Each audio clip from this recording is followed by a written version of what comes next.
Les règles de YouTube ont changé. Si tu aimes mes vidéos, abonne-toi.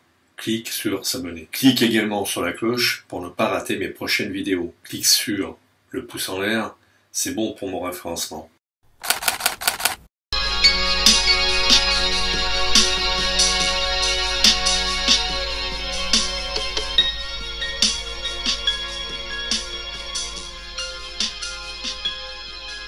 Salut les amis. Alors, comme sur YouTube, ils sont un peu tatillons. Depuis 1 mois et demi, là, j'ai une sciatique et j'ai la voix un peu cassée, donc je me dis c'est pas très agréable de m'entendre avec une voix un peu de vieux, on va dire. Apparemment, ma compagne me dit que ma voix va mieux, donc je vais faire une vidéo pour prouver à YouTube que je suis toujours présent et que je ne suis plus aux abonnés absents.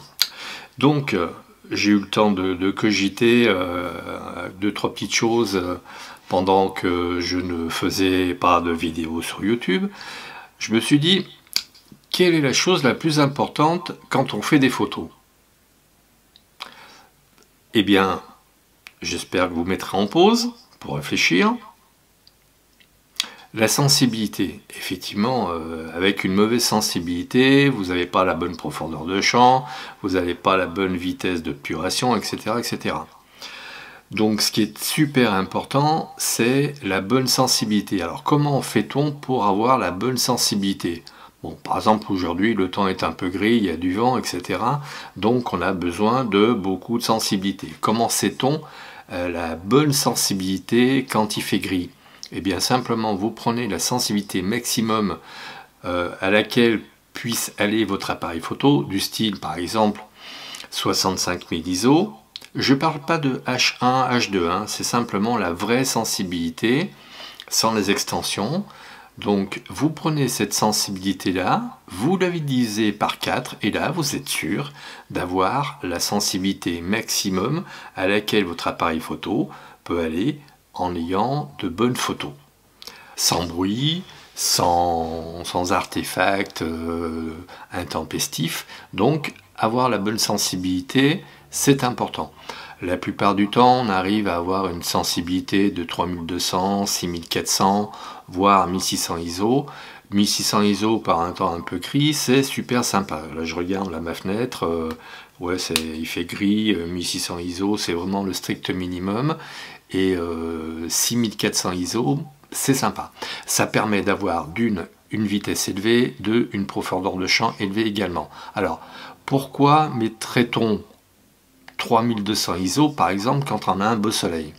Eh bien, par exemple, lorsqu'on doit prendre un paysage. Quand on a un paysage, eh bien, effectivement, plus la profondeur de champ est grande, a priori, et meilleure est la photo.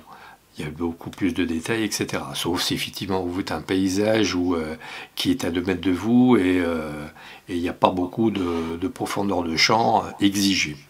Ensuite, pour les sujets très mobiles, par exemple vous prenez un chien, un Jack Russell par exemple, c'est très vif comme chien, si vous voulez le prendre net, eh bien effectivement avoir une sensibilité relativement élevée vous permettra d'avoir une vitesse très élevée avec un minimum de profondeur de champ. Voilà, déjà ça c'est acquis. Ensuite je me suis dit, qu'est-ce qui est important? Eh bien la profondeur de champ, ça c'est fait donc avec la sensibilité. Ensuite il y a la bonne exposition. Bah oui, effectivement, si on n'a pas une photo bien exposée, on va avoir des soucis. Donc, est-ce que vous connaissez la matricielle, pondérée centrale et spot? Alors, pour les canonistes, je crois que c'est pondérée centrale qui prend en compte tout l'ensemble de l'écran. C'est intégral, je crois, me semble-t-il, hein, comme ça de tête. Vous vérifierez pour les canonistes.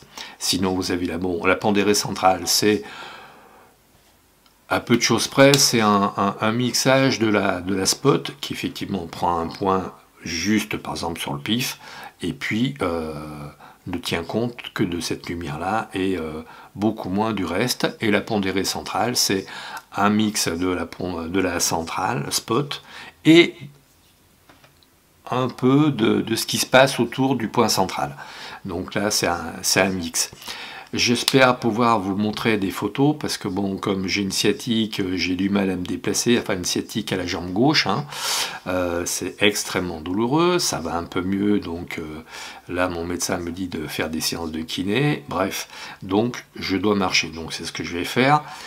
J'espère pouvoir faire des photos qui vous expliciteront très exactement ce que je veux dire. Donc qu'est-ce qui est important? D'avoir une bonne exposition, oui d'accord, mais encore, quand vous avez par exemple des nuages dans un paysage, alors de deux choses l'une, soit les nuages sont extrêmement importants dans la composition de la photo, soit ils ne le sont pas. S'ils sont importants, on fait la mise au point où de la lumière, donc on prend la mesure de la lumière où ça. Je vous laisse réfléchir, mettre en pause éventuellement. On prend la mesure soit en matriciel, soit en spot, sur le nuage. Alors après, on expose effectivement sur le nuage, donc sur les hautes lumières, et les basses lumières, entre guillemets, vont être un peu sacrifiées. Sachant qu'on peut récupérer des informations dans les basses lumières, qu'on ne peut pas récupérer d'informations sur un ciel ou un nuage qui est cramé. J'ai plusieurs photos, mais il y en a une qui a fait une prise de vue qui est assez symptomatique, puisqu'à un moment donné, en prévision de ce genre de vidéo, j'avais prévu de faire 3 photos en matriciel, en spot et en pondéré central. Donc pour bien vous faire voir la différence qu'il peut y avoir entre ces 3 mesures. On peut très bien avoir la même sensibilité, mais avoir des résultats complètement différents. Donc ça pourra faire l'objet d'un stage, si vous le souhaitez, bien évidemment. Donc je laisserai peut-être un petit lien pour vous indiquer à quelle date je pourrais faire ce stage. Je peux vous indiquer donc d'ores et déjà que effectivement avec ces 3 mesures on arrive à avoir des résultats complètement différents les uns des autres. Alors la pondérée centrale et la spot se ressemblant beaucoup, les écarts sont pas trop visibles. Par contre avec la matricielle, il y a quelque chose. Alors la matricielle, moi je la réserve plus exactement, ou plutôt pour faire des paysages, parce que bon, ça assombrit un petit peu la photo, et ça permet justement de tirer le meilleur parti dans les sombres, dans les basses lumières. On peut remonter les basses lumières, alors que dans les hautes lumières, quand elles sont cramées, donc la matricielle est sympa quand on fait des paysages, parce que ça permet d'avoir une prise de vue un peu plus sombre qu'on peut retravailler après.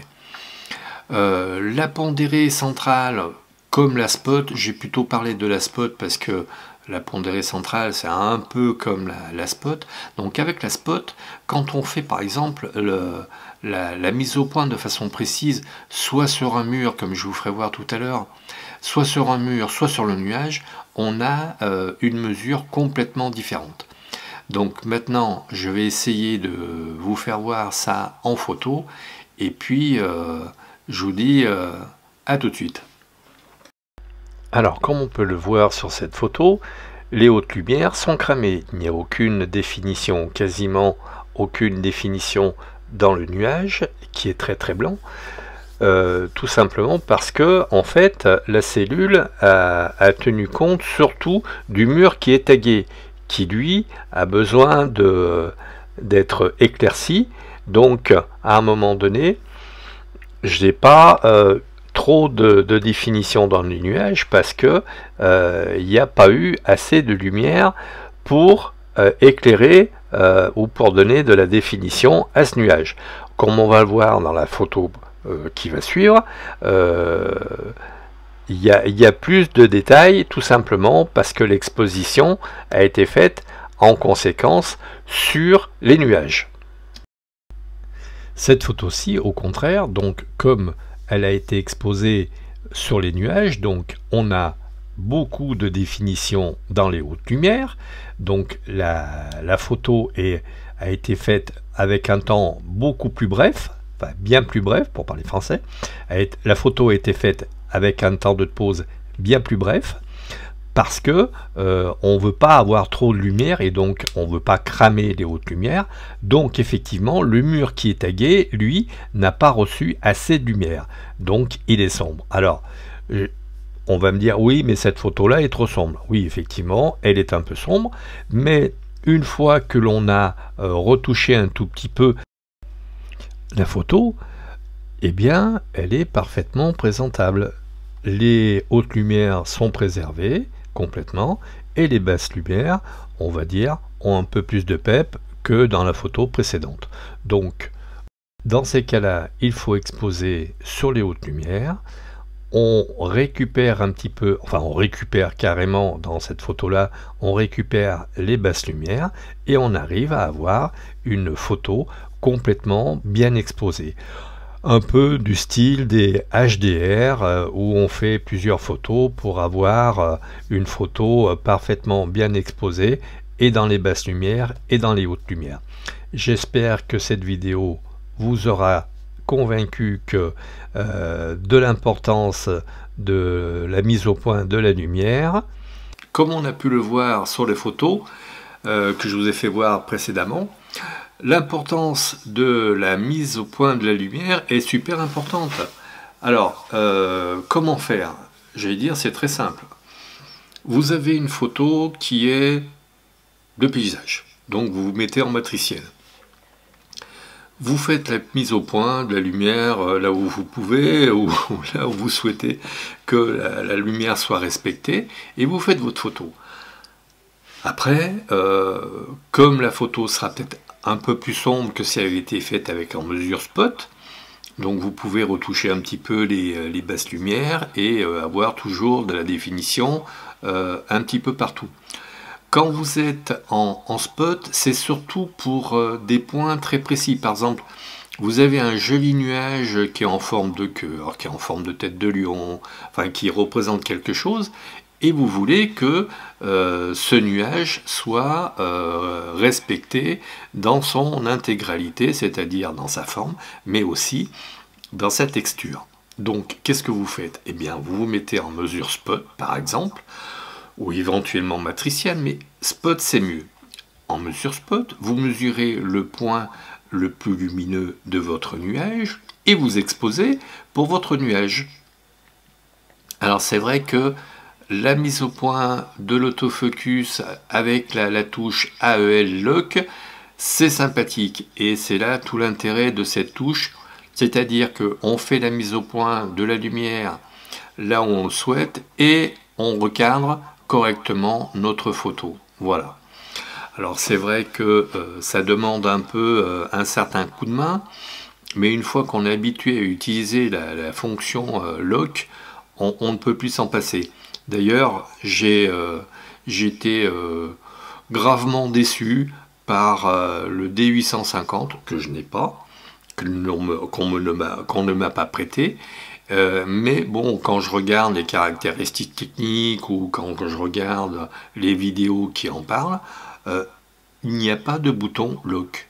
Alors, j'ose espérer qu'il y a une fonction qui émule cette fonction lock, parce que c'est éminemment pratique, surtout quand, comme moi, on fait du portrait, ou comme beaucoup de photographes qui veulent faire des photos aux petits oignons, qui ont un point très lumineux et qu'ils souhaitent respecter, donc des hautes lumières, très lumineux, des hautes lumières qu'ils souhaitent respecter. Donc, ils font la mise au point de la lumière sur l'objet très lumineux et ils recadrent pour faire la mise au point, pour faire la photo correctement, bien cadrée et bien exposée. Donc, je suis un peu déçu sur le 850, mais bon, à voir. Peut-être que, parce que 45 mégapixels, c'est super sympathique. Hein.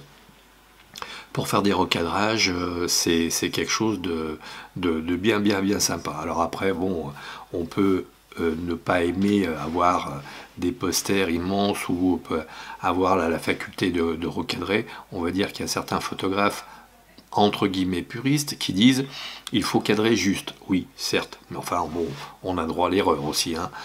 Et puis par exemple un chien qui fait pipi derrière, par exemple un couple de mariés, ça des fois on arrive à ne pas l'anticiper. Hein. Voilà. Bon, donc j'espère que cette vidéo vous aura plu. Et puis, bah, toujours pareil, hein, si vous êtes satisfait de cette vidéo, si vous avez pris des petites choses, eh ben, n'oubliez pas le pouce bleu. Si vous souhaitez me donner un petit coup de main, bah, voilà, je sais pas où il faut le faire. Hein, voilà, ici, là, voilà, on va faire ici. Voilà, le petit Tipeee, hein, voilà. Et puis, voilà, je vous dis à très vite.